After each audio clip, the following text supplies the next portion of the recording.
हमारे साथ निरंजनी अखाड़ा से स्वामी आशुतोषानंद महाराज जी हैं और हम उनसे बात करेंगे, धर्म को लेकर के बात करेंगे। स्वामी जी, आजकल एक चीज़ बड़ा ट्रेंड करता है, हिंदू जागो जागो हिंदू, हमेशा इस तरह की बातें होती हैं, तो क्यों ऐसी जगाने की आवश्यकता पड़ रही है?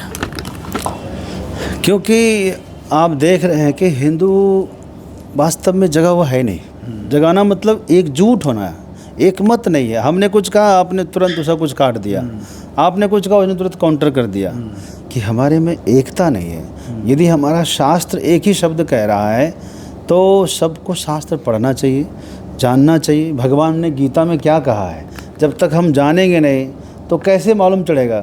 मुसलमान कुरान पढ़ते हैं, उनको पता चलता है कि कुरान में आयतों में क्या लिखा है, उनमें क्या लिखा है, हदीस में क्या लिखा है, लेकिन हिंदू को पता ही नहीं गीता के 18वें अध्याय में भगवान ने क्या कहा है, 15वें अध्याय में भगवान ने क्या कहा है।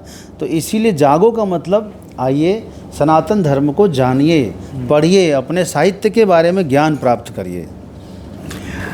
धर्म को लेकर के हिंसा बहुत होती है, क्या धार्मिक ब्रेन वॉश बढ़ा है देश में? धार्मिक उन्मादियों की संख्या भी देखिए, बहुत सी चीज़ें होती है, बहुत कुछ है। हमारे देखो, हमारे समाज में तो हिंसा नहीं होती है, लेकिन दूसरे समाज वाले ऐसी शिक्षा देकर उनको ब्रेन वॉश कर रहे हैं। दूसरे समाज से क्या तात्पर्य है? मैं नाम लूँ, ये सब जान रहे, जिहाद जो हो रहा है, और वो उनका जो मदरसा में क्या सिखाया जाता है आप स्वयं चेक कर सकते हैं। उनके बच्चों को क्या, और जब भी आप इंटरव्यू लेंगे बच्चों को तो कहेंगे कि उनमें लिखा हुआ है कि जो मूर्ति पूजा करने वाले हैं वो हमारे दुश्मन हैं। हम तो कभी नहीं कहते हमारा कोई दुश्मन है। सनातन धर्म में कोई कह दे कि किसी ग्रंथ में लिखा है कि हमारा कोई दुश्मन है, हिंदुओं का कोई दुश्मन है तो बता दे, हमारा तो कोई दुश्मन ही नहीं है। आपका ये कहना है कुरान में लिखा है कि उनका दुश्मन है? कुरान में लिखा है? हाँ, लिखा हुआ है, बिल्कुल लिखा हुआ है।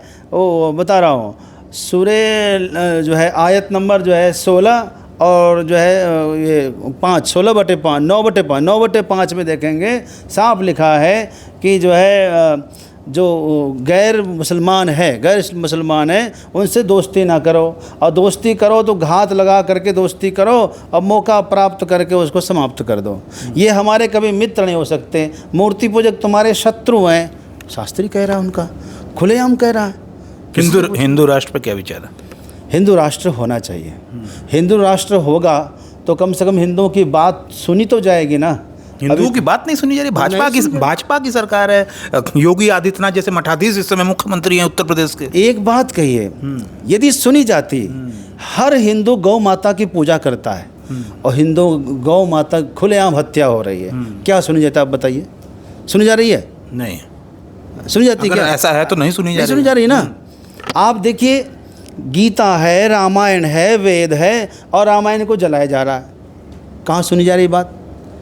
आप देखिए, हिंदुओं को जो मिलना चाहिए वो भी नहीं मिल रहा है। अच्छा, आपका कहने का मतलब है कि रामचरितमानस को जिस तरह जलाया जा रहा है, हम सहनशील हो गए। हाँ। अगर कुरान को जलाया जाता है तो आदमी को जला दिया जाता है। पाकिस्तान में तो ऐसा भी हुआ है। बिल्कुल। आप जरा इस निंदा जिसे कहते हैं, आप हमारे देवी देवताओं का खुलेआम लोग मजाक कर रहे हैं, बना के किस तरह से कर रहे हैं, और उनका जरा कोई बोल के देखे, सर तन से जुदा हो जाता है, खाली कहता नहीं, जुदा कर दिया जाता है। तो हमारे यहाँ तो यही तो है ना कि भाई समस्या का समाधान आशुतोषानंद महाराज जी क्या है? इस समस्या का समाधान क्या है? देश आपको देख रहा है। यदि समाधान चाहते हैं तो हम लोगों को चाहिए कि भाई हाँ, एक ने कहा तो सब ने मानिए, सब मानेंगे, और हमारी बात, हिंदू राष्ट्र समाधान है, बहुत बड़ा समाधान है। हिंदू राष्ट्र यदि होता है, हिंदू राष्ट्र में मुसलमान रहेंगे ना? सब रहेंगे, कहाँ जाएंगे? सब रहेंगे। हाँ, हमारे हिंदू राष्ट्र में सभी, हिंदुत्व का मतलब ही क्या होता है? सर्वे समभाव रहेंगे। मुसलमान वोटर रहेंगे ना? अब वो क्या होता है? कंफ्यूजन है मुसलमानों में हिंदू राष्ट्र को लेकर के, थोड़ा सा इस कंफ्यूजन को दूर करिए। यदि मुसलमान यहाँ की सारी बातों को मानते हैं, राष्ट्रीयता मान रहे हैं वो, तो रहे ना, कहाँ जाएंगे वो? 20 करोड़ उनकी आबादी, कहाँ जाएंगे वो?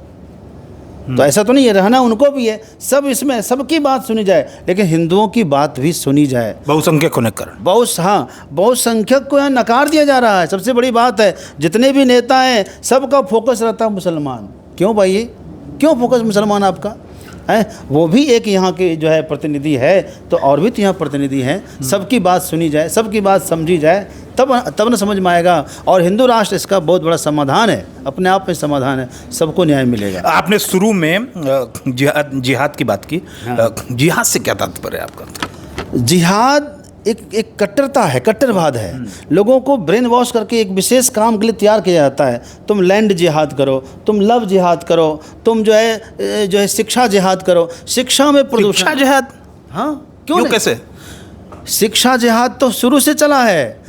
भारत का प्रथम जो शिक्षा मंत्री हुआ कौन था? मुसलमान था जी। दूसरा भी मुसलमान ही था। उसने क्या किया, जितने भी अकबर से लेकर बाबर से लेकर सबको महान साबित कर दिया। हमारे जितने महान महान पुरुष थे सबको हटा दिया।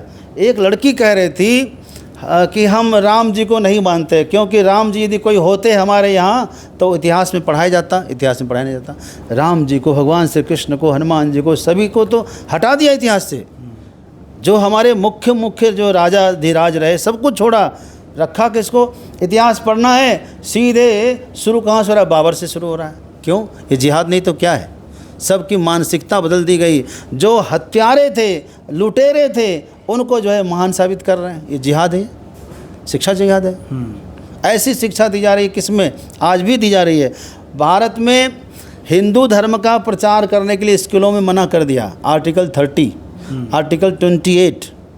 और वही अधिकार मुसलमानों को दिया जाता है, ईसाइयों को दिया जाता है कि आप चर्च में सिखाइए, आप जो है मदरसों में सिखाइए। कॉन्वेंट स्कूलों की भी संख्या काफ़ी बड़ी है। काफ़ी बड़ी है, बिल्कुल सही कह रहे हैं आप। और कॉन्वेंट स्कूलों में रक्षाबंधन के लिए जो है छुट्टी नहीं होती है। हमारे लिए तुलसी पूजन की छुट्टी नहीं होती है, लेकिन छुट्टी किस में देंगे? वो क्रिसमस में देंगे। क्यों देंगे? Good Friday. लेकिन ये तो नेशनल हॉलीडे में आता है ना, ये तो गजटेड हॉलीडे है। तो हमारा भी तो हॉलीडे है। अब और बच्चों को अच्छा गुरुजी, धर्म कलावा पहन के स्कूल में आया, कटवा दे रहा है। अच्छा गुरुजी, धर्म परिवर्तन काफ़ी बढ़ रहा है, देखा जा रहा है। काफ़ी कन्वर्ट हो रहे हैं लोग। भ्रमित हैं। इसके लिए लोग, मैं कहूँगा, अपने धर्म की शिक्षा प्राप्त करें, तथाकथित कुछ लोगों के विचारों पर ना जाएं। आज भी सनातन धर्म सबके लिए है और सनातन धर्म ही सबका सही आश्रय है, सभी का। आखिरी सवाल, समय की सीमा की कमी है आपके पास। हिंदू लड़कियां मुसलमानों लड़कों के प्यार में फंस जाती हैं, जिसे लव जिहाद का नाम दे रहा है, ये भी हो रहा है। इसी को जिहाद कहते हैं। हाथों में कलावा, मन में छलावा। हाथों में कलावा बने हैं। लड़कियों को क्या मैसेज देंगे लड़के? आप अच्छी तरह से जान पहचान करके, और सबसे बड़ी बात है, माता पिता की खुशी से करो।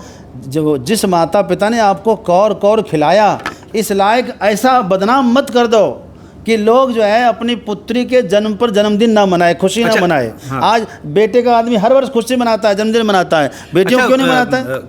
गुरुजी, आप कुरान के भी अच्छे जानकार लग रहे हैं। हलाला के बारे में काफ़ी कुछ बताया जाता है। आप हलाला को किस तरह से देखते हैं? क्या है हलाला? पूछे ही ना तो अच्छा है, नाम ही देश जानना चाहता है। अब हम क्या बताएं? वो ऐसा शब्द है, किसी भी कन्या को, मतलब इससे अधिक उसकी अधोगति हो नहीं सकती है, इससे अधिक उसका जो है शोषण नहीं हो सकता, उसका दुरुपयोग नहीं हो सकता।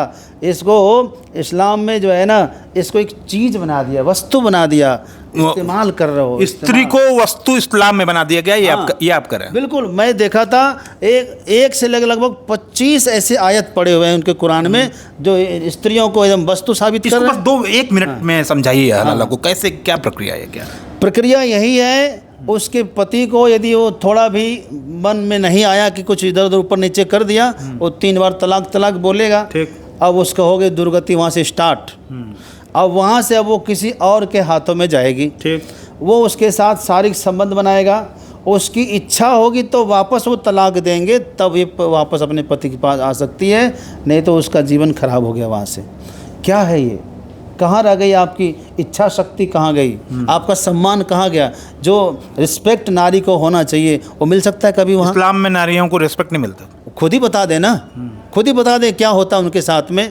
वो तो कहते हैं कि स्त्री जो है बच्चा पैदा करने का मशीन है, मशीन समझ के बैठे हैं। करते रहो, कभी पेट खाली छोड़ेंगे नहीं। मुसलमानों की संख्या बढ़ती रहे, ये कहना। यही जिहाद है, जनसंख्या जिहाद बोलते हैं इसको। ये लोग जो है संख्या बढ़ा करके और अनावश्यक तरीके से देश पर भार उपस्थित कर रहे हैं। और लोड क्या कर रहे हैं? बेरोजगारी बढ़ रहा है। बढ़ा कौन रहा है? उस समय आप कहते हैं कि अल्लाह दे रहा है, पुत्र दे रहा है, अल्लाह दे रहा है, रोजगार मोदी जी देंगे। रोजगार सरकार से प्रेशर मान रहे। तो ये सब शिक्षा का अभाव है, इन लोगों को बेसिक शिक्षा की बहुत आवश्यकता है। तो ये थे हमारे साथ निरंजनी अखाड़ा से आशुतोष आनंद महाराज जी, जिन्होंने बहुत कड़े कड़े सवालों के उत्तर दिए हैं। देश की बात में आने के लिए सर धन्यवाद जी, गुरु जी को बहुत बहुत धन्यवाद।